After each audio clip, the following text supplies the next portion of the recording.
I want to talk to you about lull diagrams. That's right, I said lull diagrams.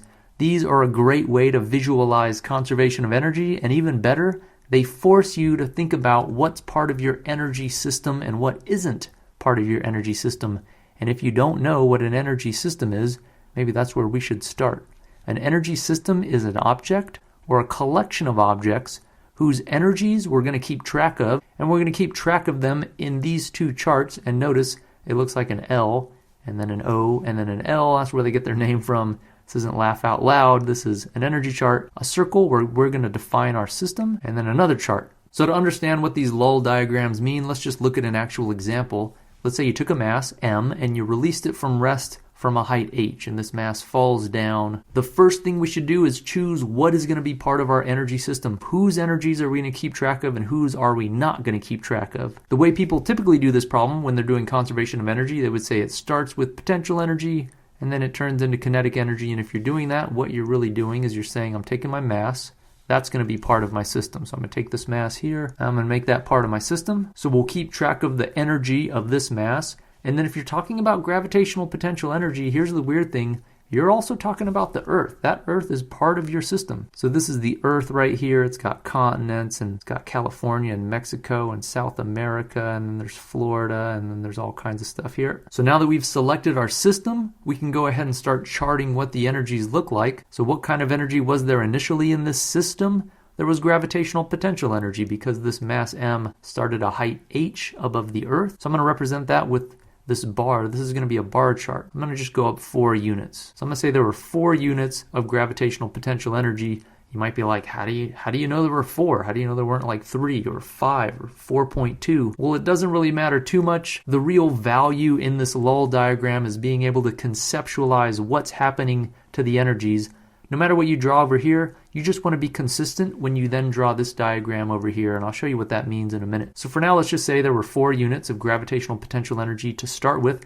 Was there any kinetic energy? Nope, because it was released from rest. So if we drop this mass, it starts with no kinetic energy. And this US here is going to be any spring energy. We won't have that for this example because there aren't any springs, so there won't be any spring or elastic energy. So that's it. We just had gravitational potential energy to start. And then what did that energy turn into? If this was the initial position, what kind of energy do we have when the mass gets right above the surface of the Earth, right before it's going to hit the Earth? What kind of energy is there? There's going to be kinetic energy. So this mass is going to have kinetic energy. And we know it's going to have kinetic energy because it's going to be moving right before it hits the Earth. And kinetic energy is the energy an object has because of its motion. So it's going to have kinetic energy. How much kinetic energy is it going to have? Well, energy is going to be conserved in our system. And since the energy is going to be conserved, if I started with 4 units of gravitational potential energy, I should end with 4 units of kinetic energy. Now you might be confused. You might wonder, why wasn't there any gravitational potential energy? Well, I was assuming that this ground was the h equals 0 line. And we know that the gravitational potential energy is mgh.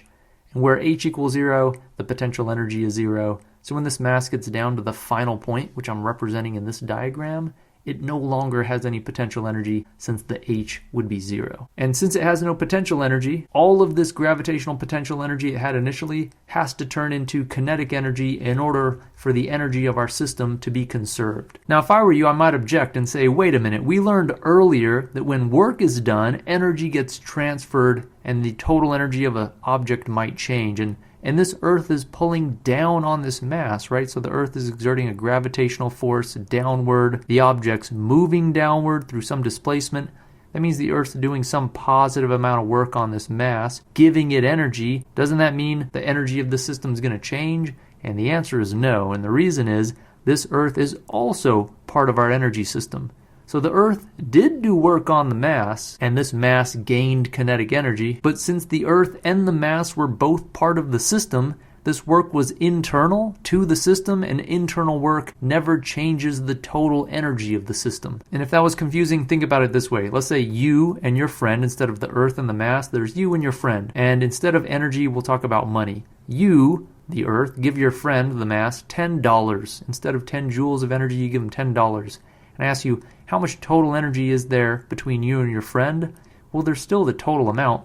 You lost $10, your friend gained $10, But between the two of you, you still have the total amount of money you had when you started. And the same is true with energy. Whenever work is done internally between objects in your system, there's no change in the total energy from one chart to another. That's why I had to draw the kinetic energy as 4 units, because no energy entered or exited our system. And something that's really useful about these lull diagrams is that you can translate them straight into a conservation of energy equation, because whatever initial energy that you start with plus any external work that's done has to equal the final energy that you end with. And the reason is external work is how much energy gets transferred into the system. So if you start with 10 joules of energy and you transfer 5 joules of energy into the system, you've got to end with 15 joules of energy. So we can just plug straight into this. What did we have for our particular scenario? We started with potential energy, so our initial energy was mgh plus external work. There was no external work. There was only internal work, so this would be 0. And that's got to equal the final energy. The only type of energy we had to end with was kinetic energy, 1/2 mv squared. And then if we had numbers, we can plug into this formula and just solve for the height or the speed or whatever we wanted to solve for. So what would an example look like where energy wasn't conserved? In other words, where there was external work done on the system? Well, we could use this same example. I just need to take the Earth and I'm going to stick this Earth outside of our system. So now our system is just the mass m. What that means is that the work done by the Earth on the mass is now going to be external work. And since there's external work done on this system, the system's energy has got to change now. It's not going to stay the same. You're not going to see the energy of this system remain conserved since something's giving it energy. The Earth is giving this mass energy this time because it's doing external work. So how would that change our lull diagram? This mass m still ends with kinetic energy. I mean, just by imagining the Earth as not part of the system, that doesn't change what actually happened. The mass still has to get down here with 4 units of kinetic energy. It's still moving just as fast as it did before. But our system, which is this mass, has to be gaining energy. And the way that's possible is that the mass does not start with any gravitational potential energy. So people don't like this. People are like, wait, what? Of course this mass starts with gravitational potential energy. It started up here. But technically speaking, gravitational potential energy is an energy that exists between 2 masses. It takes 2 to tango, and it takes 2 masses to have gravitational potential energy. If I stick one of these masses out here, it can do work on the other mass. We wouldn't say that it started with any gravitational potential energy, so this would now be 0, but we would say that there was external work done. So that's where this energy comes from. The Earth is now doing how much work? Well, if the mass gained 4 units of kinetic energy, then the work done had to be 4 units of work. So if you stick the Earth outside of the system no longer has gravitational potential energy. The Earth is doing external work on the mass. And this might bother you. You might be like, wait, but it's the same situation that's happening. All we did was change whether we considered the Earth part of our system. So how can that change the math? It didn't really. I mean, if you think about it, instead of the 4 units of energy existing initially as this potential energy and having no work, we're just saying that there was no potential energy to start and there were 4 units of external work done. It's just a different story. The numbers will come out the same and it's all going to be consistent, but depending on whether you stick that Earth outside of your system or inside of your system will determine whether you say that there was initially gravitational potential energy or whether you say there was external work done on the mass. So let's look at another example. Let me get rid of this. Let's instead consider this example where a mass starts compressed against a spring from rest. That'll be our initial point. And it fires the mass, and the mass goes up this incline and comes over to here, and then it's moving with some velocity over here. We'll make this our final point. So if we want to make a lull diagram, we first have to pick what's part of our energy system, because if we don't know what's part of our system, we don't even know what's going to be eligible to have an energy in here. So again, let's make the mass part of our system. So the mass will be part of our system. Let's make the spring part of our system. So we'll put the spring in here. And let's again put the Earth into our system. So what would this lull diagram look like for this scenario? Well, since we start from rest, we don't start with any kinetic energy. And even though the Earth is part of our system, which means our system could have gravitational potential energy, I'm just going to assume that the mass starts at h equals 0. So let's make the ground h equals 0. That way this potential energy term mgh starts as 0. So there'd be no gravitational potential energy to start with. And the only energy we would start with is the fact that this spring is coiled up, ready to explode and fire this mass forward all this energy is stored up as spring or elastic energy. So we will have elastic or spring energy to start with. Let's just say we started with 5 units of spring energy. Again, this is somewhat random. For a particular problem with numbers, you could solve for exactly how much spring energy you started with, because remember, spring energy can be found using the formula 1/2 kx squared, where x is the compression of the spring and k is the spring constant. But to keep things simple, let's just say we start with 5 units of spring energy. So what would our final energies look like? If this mass is up here moving, if it's moving, we know it's got kinetic energy. So I can say there's kinetic energy. How much? Again, to figure out exactly how much, you'd have to solve for your particular problem and know this height. But to give you an idea of what conservation of energy says,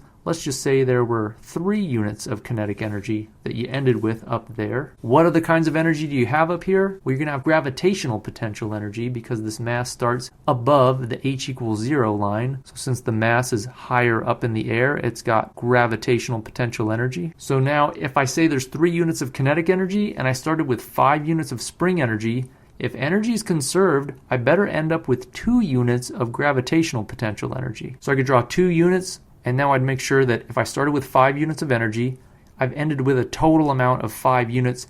That would say energy is conserved. Let's check. Is energy of our system going to be conserved? We can determine that by just figuring out whether there were any external sources of work. Did anything external to our system do any work? If not, the total energy's got to stay the same. This 5 units has got to turn into 5 units over here. And if we assume that these surfaces here are frictionless and that there was no air resistance or no loss in energy due to dissipative forces, there will be no external work done because everything's part of our system. So like work was done in here. The spring did work on the mass, giving it energy. There was internal work done, but since there was no external work, the energy had to be conserved. We can write this in an equation again by saying that the total energy we start with, the spring energy, which would be 1/2 kx squared, plus any external work done, but the external work done was 0 since everything is internal, has to equal the final energy, and the final energy here is the kinetic energy, which is 1/2 mv squared, plus the potential energy, which is going to be plus mgh. And now if you had numbers for a particular problem, you could just plug those into here and solve for whatever variable you were looking for. But you might be wondering, what if there is friction between the mass and the ramp? What if there is friction over here?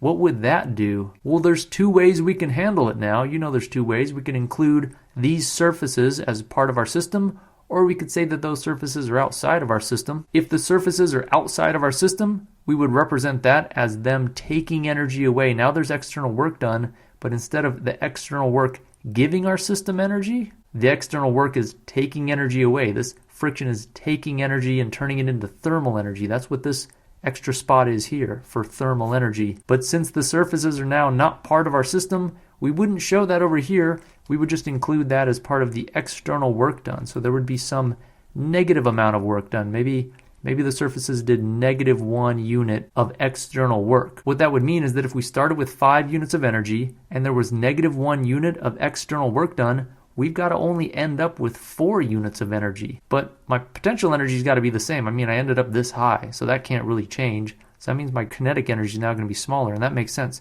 The friction slowed this mass down. I end with 4 units of energy, even though I started with 5, because there was -1 unit of external work done by the friction on these surfaces. That's one way to handle this problem, and that's all consistent. The other way to do it, we could just say that our surfaces, which we said were external, are now internal to our system. That way this external work done is no longer external. This work done is now going to be internal. The surface took the energy, it still did negative work, but since it's inside of our system, that's now going to be part of our energy system. So how would we represent that? It'd no longer be a -1 here. We wouldn't say that this is done. We'd essentially, conceptually, move that -1 over by adding 1 to both sides, and that means we would gain some thermal energy. I'm going to write that as delta E thermal, because there's going to be some gain in the thermal energy of our system. And I would represent that now not as an external work done, but as 1 unit of thermal energy generated during this process. So recapping, lull diagrams are a great way to visualize what we're talking about when we say conservation of energy. And since we define our system, they're a nice way to visualize what we mean when we say that the total initial energy of our system plus any external work done on our system has to equal the total final energy of our system.